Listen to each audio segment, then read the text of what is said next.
Because I asked for a divorce, my husband trapped me in a deadly game to punish me. It's a game designed just for men. He wants to show me the cruelty of a man's world, to make my own suffering seem like nothing. My son, Kevin, also brings his fiancée, Julia. He wants her to watch the death of an unreasonable woman like me. He calls it an early lesson for her. But they forgot one rule.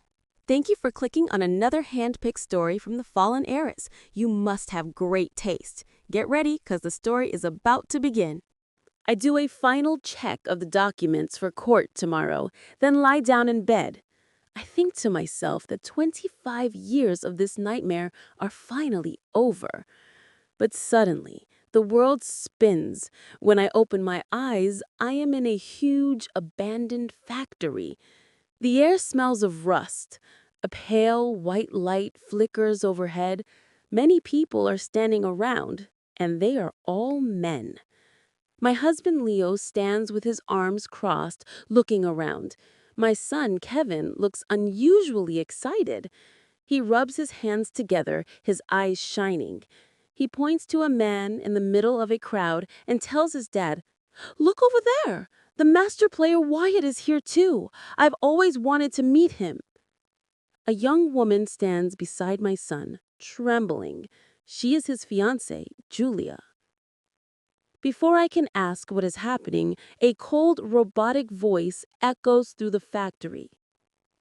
"Welcome, everyone. In response to complaints about female players using emotions to cheat their way through games, we have created this special SSS level game. There is no final boss. It is designed to be the purest and fairest survival competition experience." The crowd cheers. Here are the basic rules. All players start with 100 life points. If your life points drop below 60, you will be eliminated on the spot. Players who successfully finish the game with more than 60 life points can return to the real world. Players who finish with more than 90 life points will receive a $5 million cash prize. All players have signed a non-disclosure agreement and a liability waiver. You are responsible for everything that happens here. Have a nice game. I lift my head and speak with the same energy I used to bargain for groceries. This is a forced deal. I never signed anything. Let me go back. Leo speaks slowly. You signed it. When? It was a single page tucked into the property settlement papers, he says, enjoying the shocked look on my face. His voice is filled with vengeful glee. Did you really think I would agree to give you half the money otherwise? I tremble with anger. That money was from me working day and night at our fruit stand, and that doesn't even include the money I used to pay off your gambling debts. I thought that was fair. You're the one who asked for a divorce, so you should leave with nothing. No, in fact, you should pay me. I'm too lazy to argue with you. It's better to just settle this here. Kevin looks at his father, seeking praise. He says proudly, "This is a beta test, so the difficulty level is lower. The spots were hard to get. It took a lot of work to get the whole family in here together." I turn to Julia, confused. You signed it too? Kevin answers for her. She's a good girl. She listens to me. Besides, I'm here to make money to buy a house for our future. If she doesn't come and see, she'll never know how much I do for her. Leo pats his son's shoulder. Smart boy. You have to correct a woman's thoughts early. Don't end up with someone like your mother. She hid her true restless nature for so many years. The other players around us start whispering and looking our way. A man who seems to know Kevin comes over. Even though this beta test is open to everyone, we all know the game is based on male logic and preferences. It's already brutal for men. Aren't you just sending the two women in your family to die? He says, trying to be helpful. Kevin wraps his arm around Julia and declares, "She is my woman. I will protect her." Leo scoffs. That's exactly the reason. Women's tricks like flirting and crying don't work here. They can finally learn how well they are usually protected. Kevin immediately agrees. So when they get back, they'll learn to be grateful and not take things for granted. I thought I was already beyond disappointed in them, but a deep chill runs through me. I regret not leaving this family sooner. Leo leans close to my ear, hissing like a snake. "Diane, if you promise to drop the divorce, I'll still protect you. Otherwise, you're never going to make it back." I ask him, "Have you played this game before?" I know my son is good at games, but Leo has only been scheming with him in his room for the past few days. If a beginner like him dares to play, why shouldn't I? He pauses for a second, then stands up straight. He seems to read my mind and laughs out loud. "Our son is here for the prize money. I'm here to survive. And you are here to die and stop ruining our family's future." The first level is about to begin. What time is it, Mr. Wolf? The previous group has not finished. Please wait here. The screen is now showing a live broadcast. I push through the people in front of me, trying to understand what is happening. On the screen is a maze-like neighborhood at dusk. The players are scattered around. They tremble as they ask in unison, "What time is it, Mr. Wolf?" A gloomy voice that fills the space answers, "It's 5 o'clock." This repeats 2 more times. On the third time, after the players ask the question again, the voice doesn't give a time. Instead, it roars, "It's nighttime!" In an instant, the entire neighborhood plunges into darkness. Slippery crawling sounds, the cracking of bones, and faint giggles come from all directions. I hold my breath, my scalp tingling. But as I look closer, the strange creatures don't seem so bad. One humanoid creature with no face uses its long black hair, which flows to the ground like a waterfall, to sweep up trash from the street. Its movements are almost elegant. A few pale children play in a corner, tossing a human head back and forth as if no one is watching. Their laughter sounds sweet. When a player gets lost at a crossroads, a dry, charred finger reaches out from the shadows and kindly points the way. I am confused. Suddenly, someone screams and points at the screen.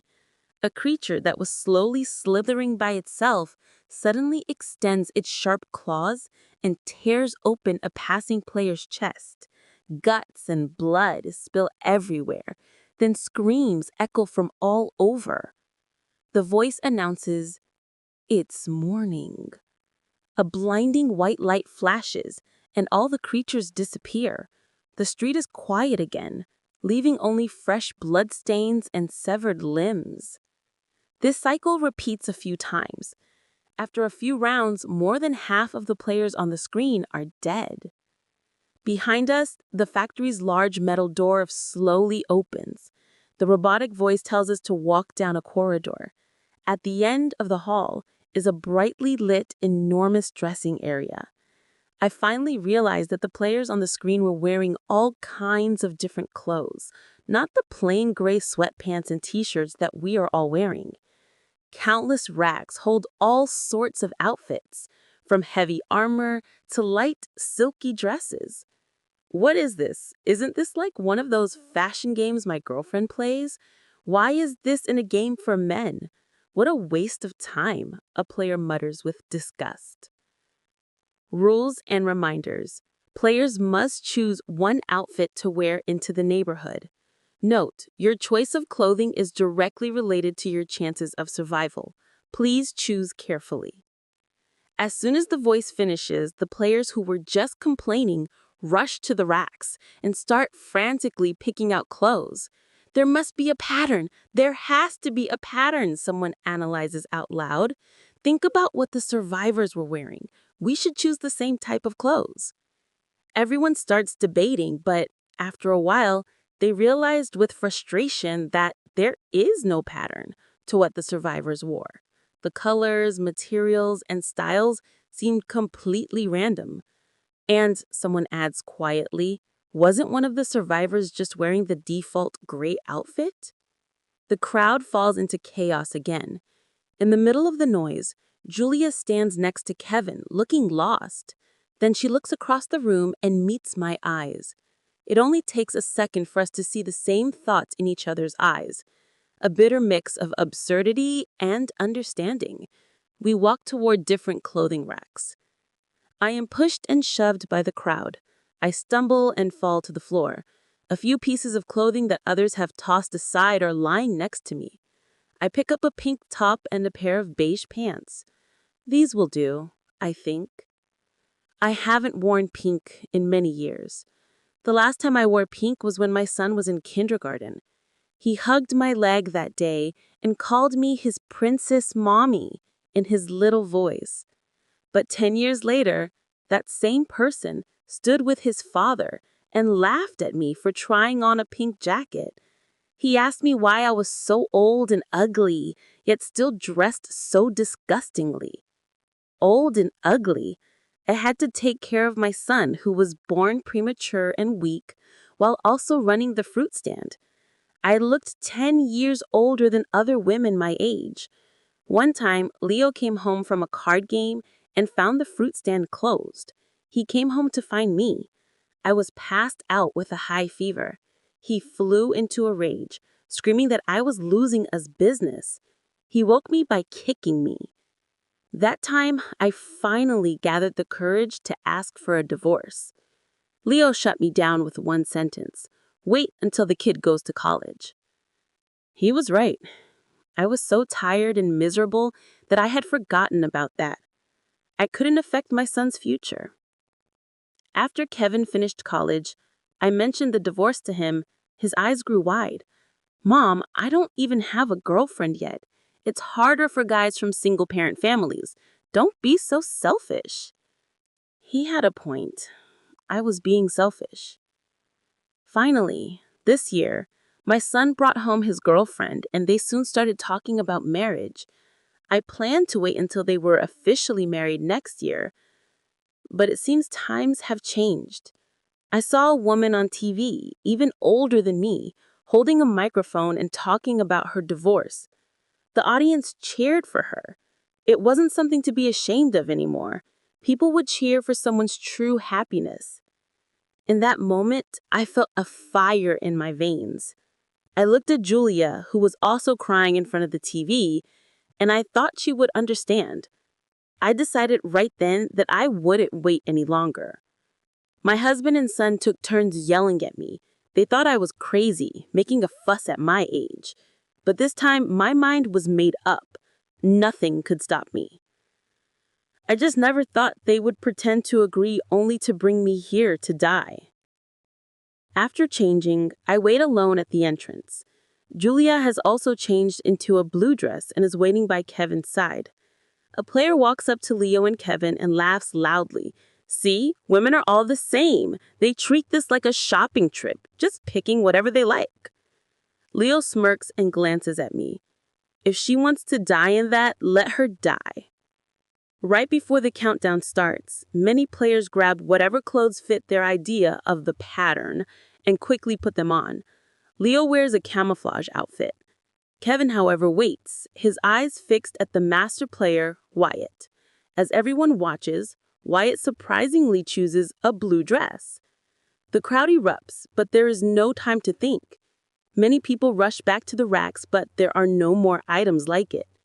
Kevin acts fast. He pulls the blue dress off of Julia and puts it on himself. There is no time left. Julia has to grab a large, dirty shawl from the floor and wrap it around herself.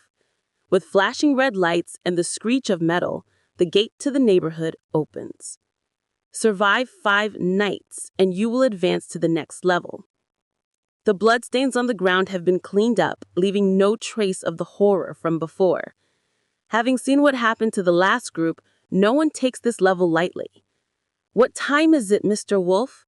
we all ask, our voices a mix of excitement and fear. I look around. The tall buildings, the shops along the street, the neat rows of trees, everything looks so real. If they didn't tell me this was a game, I would think I had just wandered into a strange town. After the third question, the voice answers, "It's 8 o'clock." Some people freeze, some hide indoors, and some start running. It's night. The world goes dark and the creatures arrive as expected. They don't attack right away, but no one dares to relax. Everyone carefully tries to avoid them. Less than 20 feet in front of us, a floating creature suddenly changes direction and swallows a player hiding behind a trash can. Crunch, crunch. It chews as it turns to look at us. Leo, who has been following me, shoves me forward and runs away. I nearly fall into the creature's arms, but it gently steps aside, clearing a path for me. I stiffly walk past it. The next few rounds confirm my theory. If a creature doesn't want to kill me, I am safe even if I am right next to it. During the fourth night, as I pass a small alley, a hand shoots out from the ground and grabs my leg. I struggle free and run with all my might. When morning comes, I collapse in searing pain. I see a trail of blood behind me. My leg is a mess of torn flesh with a huge chunk missing. I can even see the white of the bone underneath. On the final night, I drag my injured leg, each step a struggle. Luckily, the creatures come and go without attacking me again. The life points above my head stay at 80. After 5 nights, 35 out of the original 50 players are left.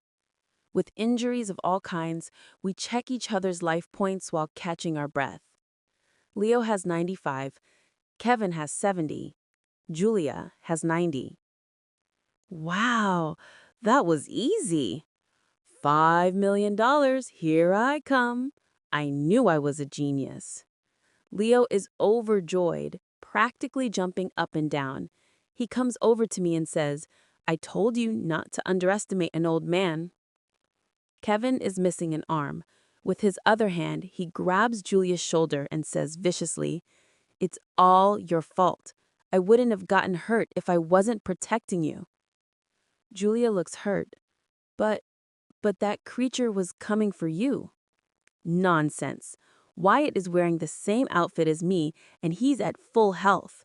You remember this. You owe me $5 million. The only person completely unharmed is Wyatt. Other players can't help but ask him what the secret to this level is. "Luck," Wyatt says calmly. "Whether you get targeted and how badly you get hurt is all up to luck. It has nothing to do with what you're wearing." "How is that possible?" the crowd erupts. "The rules said clothing was important. There has to be a type of clothing that keeps you safe." Wyatt continues, "From what I saw, it's true for individual creatures. Some are afraid of red, so they avoid players in red. Some hate sleeves, so they rip off sleeves along with the arm. But you never know which creature you'll meet. Some creatures even have opposite preferences. You can't avoid it. It's just luck." Everyone looks at each other. It's true. The survivors' outfits are very different from the last group, and just like before, there is no pattern. Then why make us choose outfits at all? Someone realizes and shouts angrily. Others quickly join in. A group of them start chanting, "Unfair! The rules misled us! Complaint! Complaint!" After a few sharp mechanical screeches, a surprisingly human-like male voice is heard. "The problem is definitely her outfit." The player who started the protest is stunned. Is that my voice? When did I say, "Hey, that's different"? Then more male voices follow. "Who knows what she was wearing at the time? She was asking for it." Dressed like that, she deserves whatever happens to her. Walking around in shorts at night, we all know what kind of girl she is. It's all her own fault that a creep finds her. Finally, the robotic voice speaks over the overlapping male voices, concluding firmly, "See? It is a clothing problem." A mix of anger, confusion, and guilt silences the protest. Everyone quietly moves on to the next level. On the way, someone suddenly asked Wyatt, "Master, if that's the case, why did you choose the blue dress?" Wyatt replies lightly, "Oh, I just like wearing dresses." Wyatt's explanation makes Kevin feel a little guilty, but he can't argue. He stubbornly tells Julia, "I only risked my life in here to buy a house and marry you, so you still owe me." Leo calls his son over. They walk to the side to whisper about something. Julia stands where she is, seeming not to care about Kevin's unreasonable demands. She just pulls her shawl tighter and whispers to herself, "It's just bad luck. It's not my fault." I know what she's thinking. In our small town, gossip spreads fast. After what happened to her, she barely left her house. Kevin had a crush on her in school but couldn't win her over. After she was assaulted, he was the first one to show up and care for her. They got together quickly. He told me that he found it disgusting but could tolerate it because of her beauty. Julia's parents are extremely polite to Kevin, almost grateful. All they asked was for them to get married soon. It seemed like a happy ending for everyone, but something always felt off to me. Is this really what she wanted? I walk over and take her cold hand. I tell her firmly, "It's not your fault." I've never been good with words, and she speaks so little. Always on guard around everyone. We rarely talked even when we were in the same room. She quickly wipes her eyes and gives me a polite nod. I gently rub her hand, trying to think of something else comforting to say. Her gaze falls on my hands. Suddenly, she sniffs, hugs me tightly, and buries her face in my shoulder, sobbing. The wound on my leg seems to numb, only my heart aches. Kevin sees Julia crying and walks back over. "That's enough. Look at my arm. I'm not crying. Stop being so dramatic." He tries to pull Julia away, but can't. He pauses, then changes his tone to a gentle one. "You poor, helpless thing. What would you do without me? Be good." Julia stops struggling. Her expression becomes blank again as he leads her away. When we step through another large gate, the robotic voice begins. "Welcome to the second level, the price of not being silent. Now, listen carefully. To the rules, the area ahead is a free roam zone. You can stay for up to 3 hours. During this time, the creatures will not attack you. However, every time a creature looks at you with red eyes, you will lose 5 life points." The crowd groans. "The creatures don't even have to do anything. They can kill us just by looking at us. That's so unfair. How are we supposed to play like this?" The voice continues. "A player can report a creature for using its red eyes at any time. If the report is successful, the lost points will be returned, and you will receive a bonus of 10 life points.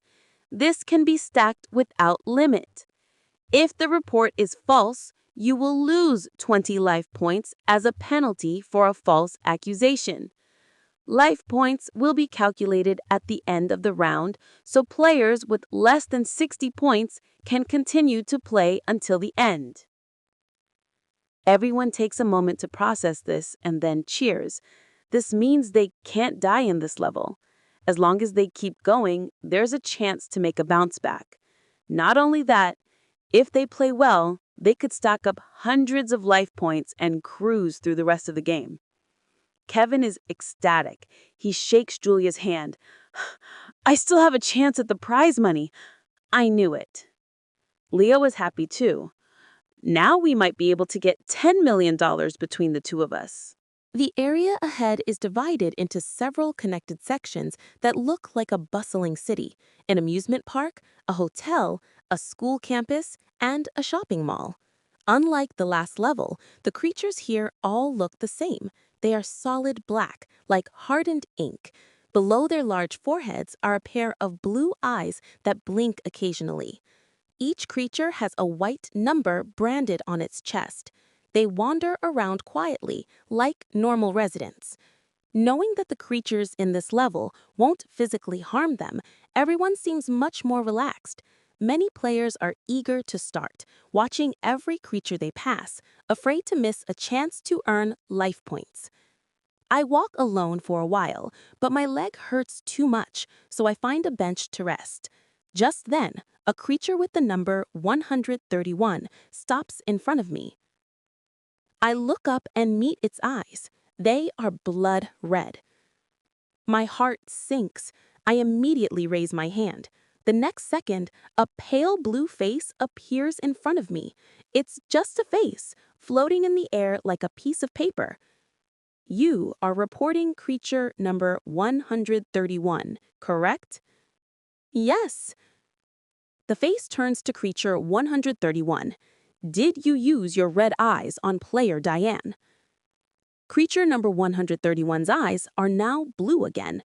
It shakes its head innocently. The face asks me, "How can you prove it?" I sighed with my own eyes. That sounds so weak.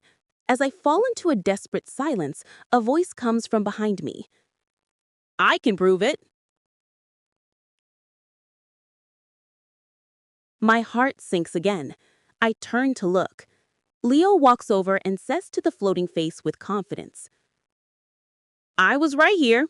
I saw it. The creature's eyes were not red." I already had no proof, and now there's a witness testifying against me. I am speechless. The face quickly makes a decision. Player Diane has made a false report. 20 life points will be deducted. 20? But it really... I know I have no proof, but I ask with a tiny bit of hope. Is there any other way to prove it? The face replies coldly. You can request to see the security footage, but it may not have coverage. The footage might be blurry, or the camera angle might not show the creature's eyes. If the footage cannot strongly support your claim, you will be judged as maliciously wasting system resources and receive a double penalty. I close my eyes and shake my head. I withdraw my request. As soon as I finish, the face disappears. My life points now show 55. Great! That's great. Leo claps his hands and calls Kevin over. We don't have to worry about the thing we were talking about anymore. She's already below 60. Julia follows them confused. What thing? Kevin explains casually. Oh, my dad's divorce isn't final yet. We were worried that if my mom survived and got out, he'd have to split his prize money with her. Even if they get a divorce, she's still your mother, and this is all you care about? She's the one who abandoned us first. You don't need to be nice to her. Just pretend you don't have a mother-in-law. Julia, Kevin and I need to go earn some points. You stay with her. Whenever she reports a creature, just say she's lying. The judge is easy to fool. Kevin smirks and pushes her toward me. Do this job well, and when there's one less person to share the money with, it will all be yours. Julia nods obediently. I understand. I try to figure out how to safely raise my life points. If I want to score points by reporting, I have to get away from Julia first. What are you waiting for? Julia points. They went that way. Go across the grass to avoid them. What about you? I'll just say I lost you. What can they do to me? Now go. As we are talking, both of our life points flash and drop by 5. A creature that just passed us is moving away quickly. Before I can react, Julia raises her hand. The face appears. Oh no, I think. But for some reason, creature 291 is slow to react and its eyes are still red. So, without needing any proof, our report is judged as successful. Julia and I get our lost points back, plus 10 bonus points each. She is now at 100, and I am back above the line at 65. It's that easy? Julia's eyes sparkle with excitement. Do you think we can earn more? Don't play. Come with me. I grab her hand and start walking with purpose. She lets me pull her along, but asks, if you win the money, you can live well on your own after the divorce. I can live well on my own without them. Anyway, I have my own 2 hands. This money isn't important. What's important is staying alive. I tell her about my failed report earlier.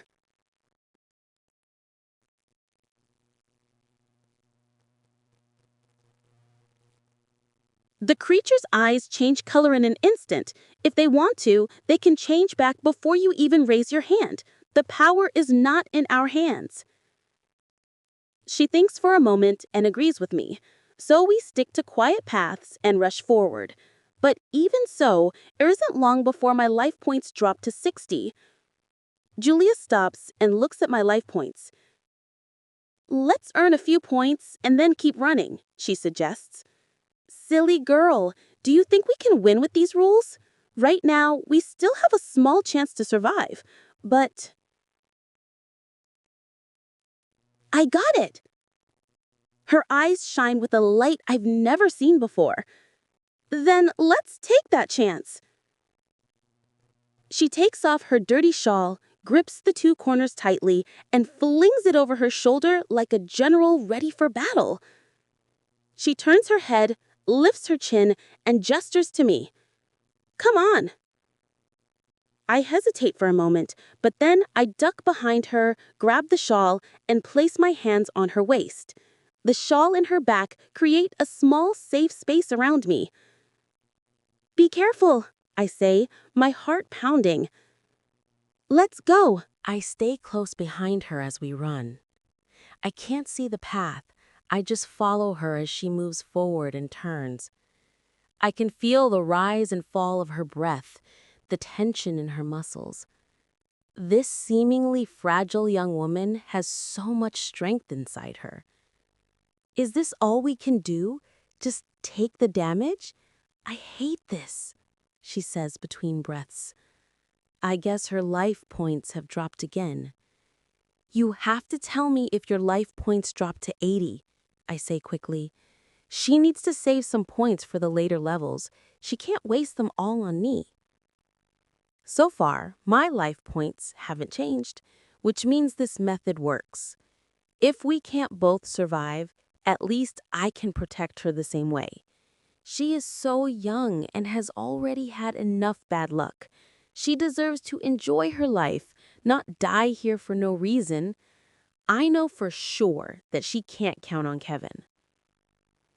With that thought, I push through the pain and exhaustion and shout, My dear, leave him. You have to get out of here alive. You can have a good life on your own. Don't be afraid. She suddenly stops. I can't stop in time and crash into her back. We both fall to the ground. I think I've said the wrong thing and upset her, but I have to say it. Listen to me. He's not the one for you. He's unreliable and... I know, she says, getting up and helping me. I just made my decision. I can live a good life on my own. Then why did you stop? Oh, did you hit 80? I look up and see the number 75 above her head. Oh dear. I panic. Is 15 points enough for you to pass the rest of the game?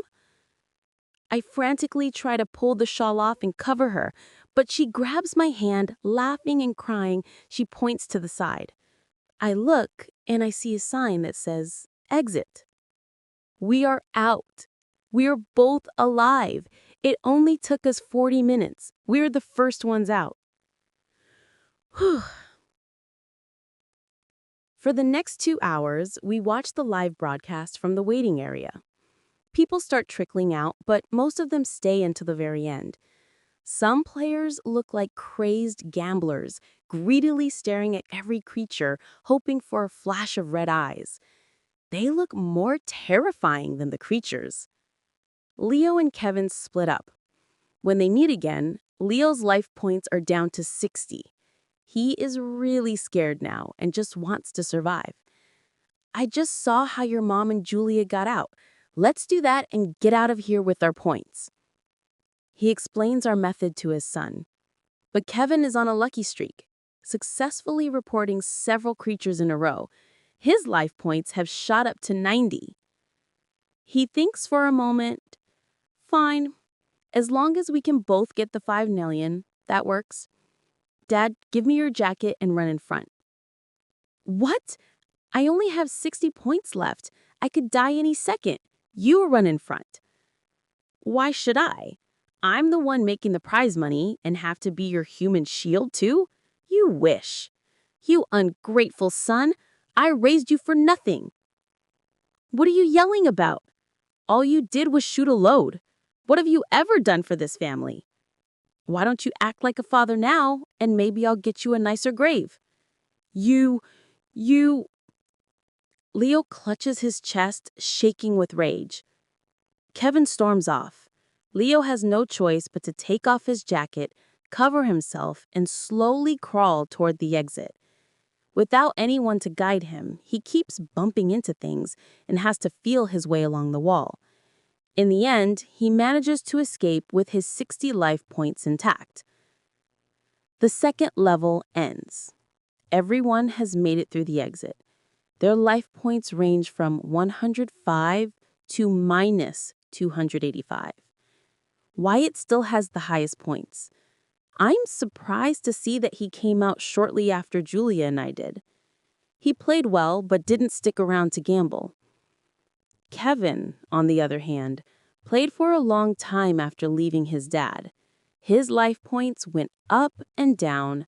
Although he still maintained a high score of 90, he is mentally exhausted and sits on the ground in a daze. A quick look around shows that most players are now below 60 points. They react angrily, shouting that the rules are unfair. Why do I only get 10 points for reporting an attack, but I lose 20 if the creature denies it? Exactly. The red eyes only last for a second. By the time that face shows up, they're blue again. How am I supposed to prove it? I asked to see the security footage, and after wasting all that time, they just said it was blurry. They accused me of lying and took even more points. It's bad enough that I can't defend myself, but now they're blaming me? This is just forcing us to suffer in silence. Yeah, so is the only way to pass this level to hide like a coward? This isn't even a game anymore. Julia had asked me that last question while we were watching the broadcast. The odds of a successful report were very low. Either the red eyes had to last long enough for the face to see, the creature had to admit it, or the player had to insist on checking the footage, and the footage had to be perfect. The chances of any of this happening were slim. More and more people chose to suffer in silence and gave up on reporting. I couldn't answer her. We sat in silence for a long time. Just like last time, after the mechanical screech, the voices of the protesters themselves are played back. Dear players, insufficient evidence should always count as a false accusation. False accusations should be punished more harshly than anything else. Being falsely accused is the worst thing in the world. Does she have any proof? A blurry video doesn't mean anything. She's just seeking attention. Just let it go. Look at her, making a big deal out of nothing just to get an apology. What a waste of time. If they don't have solid proof, don't give them a chance. Just hit them back with a false accusation claim. That'll teach them to stay quiet. Kevin looks at the devastated players and adds fuel to the fire. This is how it should be. A man has to stand by his words. He turns and sees Julia next to me. He seems to remember what his dad said about us working together. He walks over and pokes her forehead. "What's wrong with you? We're not even married yet and you're already disobeying me. What will you be like later?" Julia slaps his hand away. "We're breaking up. Go find someone who will listen to you. You're acting all high and mighty for someone who's secondhand. With $5 million, I can have any woman I want. I was worried I wouldn't be able to get rid of you." Julia doesn't even look at him. Soon the players with less than 60 life points are devoured by the creatures, who have been waiting patiently. The bloody mist clears, leaving only 10 players on the field. The robotic voice speaks again, with a rare hint of pleasure in its tone. "Dear players, congratulations. You can take a break. This is a bonus round to help you get closer to the grand prize. The tasks are very easy for all of you. If you complete them, you will get 20 life points. Of course, you will lose points if you fail." Kevin calculated that with these 20 bonus points, his life points would reach 110. He feels on top of the world. He straightens his back and says loudly, "Oh, a bonus round. Boring. You're just handing me the money. Women players, please pick up a 120-pound female ghost.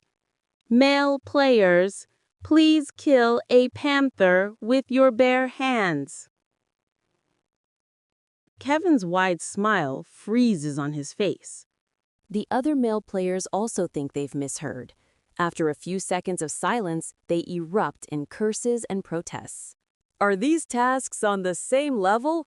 Are you kidding me? Complaint! We are filing a complaint!"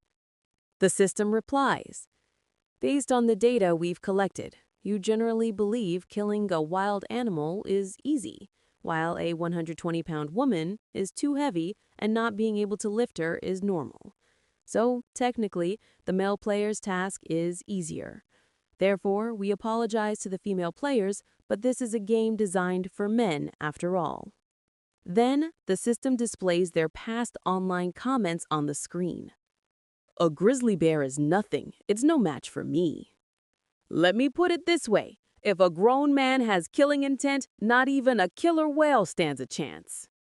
Honestly, an adult male could beat 3 giant mastiffs with his bare hands. You know nothing about absolute power." After displaying all the comments, the system plays the clip from Kevin from the last round. "This is how it should be. A man has to stand by his words." The other men's anger immediately shifts to Kevin. They look like they are about to tear him apart. But suddenly, 8 huge steel cages rise from the ground, separating each of them. Based on their different claims, the game has provided them with different challenges. Some cages have panthers, some have mastiffs, some have wolves. Leo's cage contains a fierce tiger. Its huge, cold eyes are locked on him. The first time he hit me was less than a month after we got married. I was shocked and fought back, which only made him angrier. He started hitting me harder, and I fought back like a cornered animal. In the end, when he couldn't win, he stormed out of the house. With the black eye, he told his friends that he went easy on me. He claimed that he could take down a real tiger with a few punches, let alone a tiger wife at home. Now, he presses himself against the bars of the cage, a dark stain spreading across his pants. The tiger watches him, takes 2 steps, then lunges. He only has time to let out a short scream before its jaws clamp down on his throat. He is pinned to the ground without a fight. The tiger's claws rip open his chest, pulling out his organs. His cloudy eyes stare at me, filled with despair and hatred. Screams echo from the other cages, turning the place into a living hell. In just a few seconds, 5 men are dead. The last 3 are barely alive. The game has to be paused. The robotic voice says innocently, "Due to the player's performance being far below expectations, this level has been temporarily adjusted. Players can choose to surrender now and lose 20 life points, or they can continue the task." All 3 men choose to surrender. One of them drops below 60 points after the deduction, meaning he will die anyway, but he can't stand it for another second. This leaves Wyatt with 85 points and Kevin with 70. Now it is Julia's and my turn. 2 puddles of black water seep from the ground, and 2 soaking wet female ghosts slowly crawl out. Without a word, we each walk forward, bend down, and easily lift them in a bridal carry. Their 120-pound bodies feel so cold and thin. It breaks my heart. The 10-second countdown ends. Task completed. Julia and I each gain 20 life points. Congratulations to the 4 remaining players. You have reached the final level that will decide your fate. We are taken to a giant circular screen. Across from it, 10 people stand in a line. They are men and women, old and young, with blank expressions like wax figures. Final level, the obvious. Rule: find the person who matches the obituary from the 10 people. If you are correct, you will gain 10 points. If you are wrong, you will lose 10 points. The 2 male players are covered in wounds. Kevin calculates that even if he wins, he won't reach 90 points, but at least at this point, he can go home. A pained smile forms on his twitching face. "Julia, you have 95 points. You're 1 step away from the prize. If you get the money, we'll get married as soon as we get back." The robotic voice adds a new rule.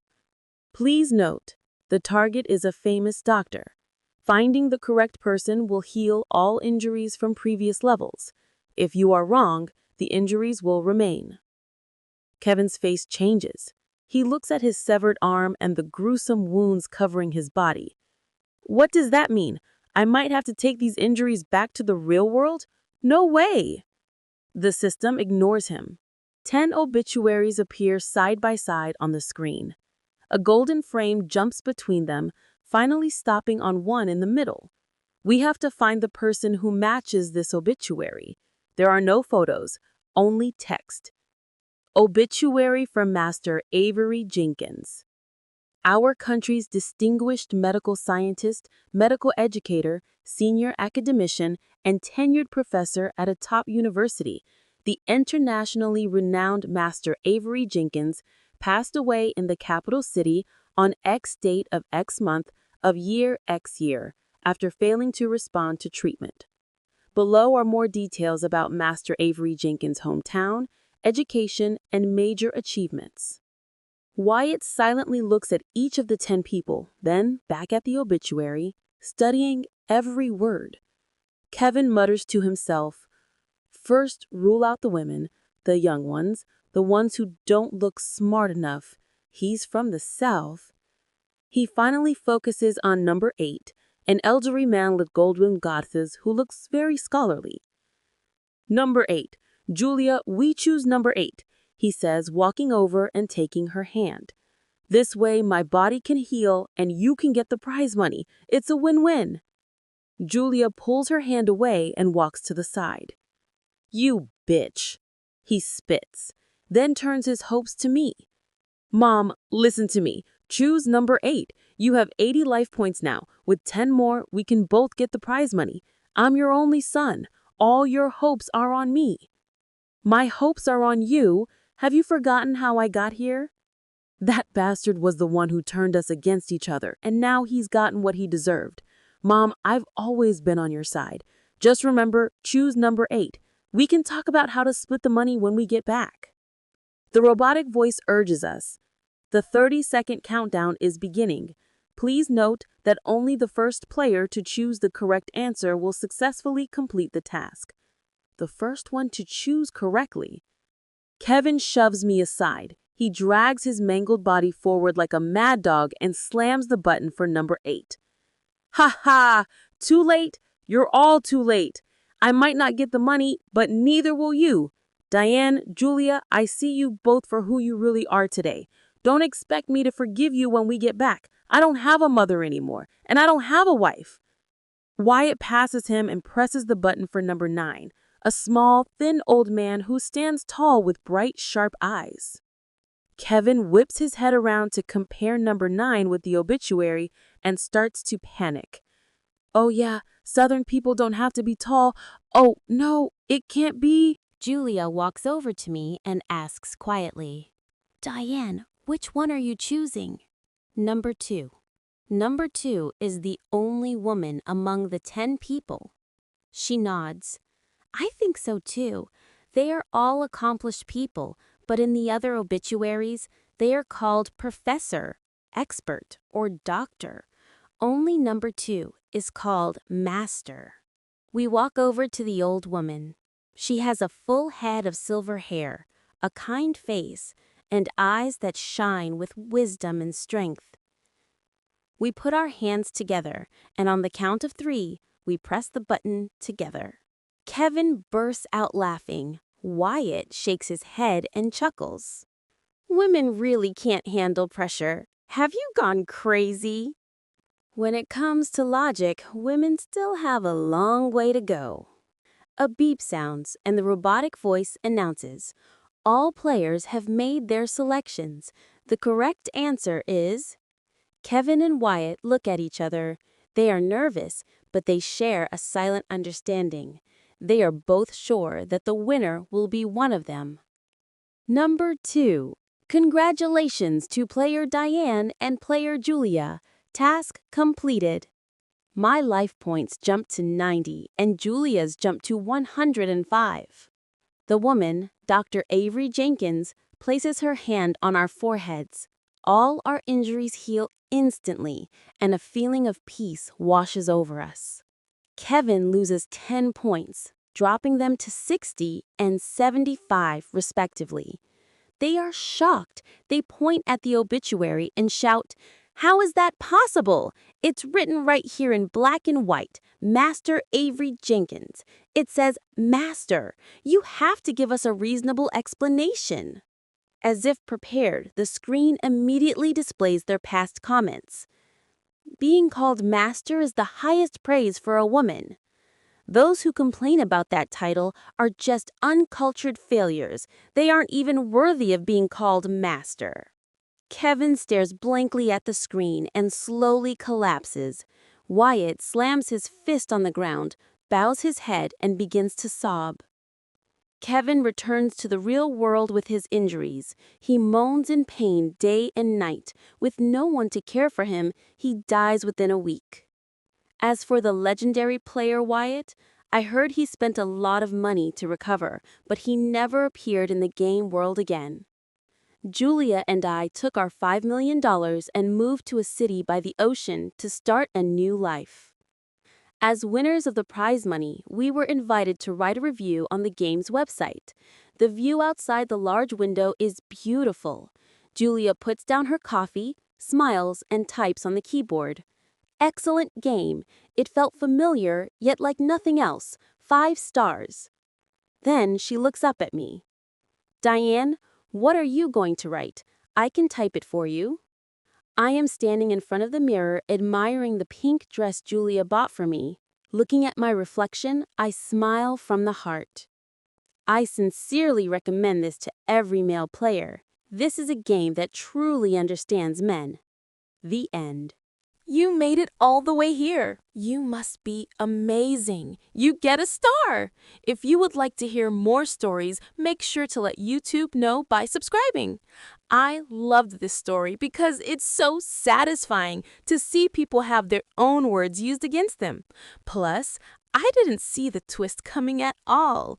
If you did, flaunt your genius by smashing the like button. We post daily story updates from my personal collection. We also have playlists for different types of stories. Check them out. See you tomorrow.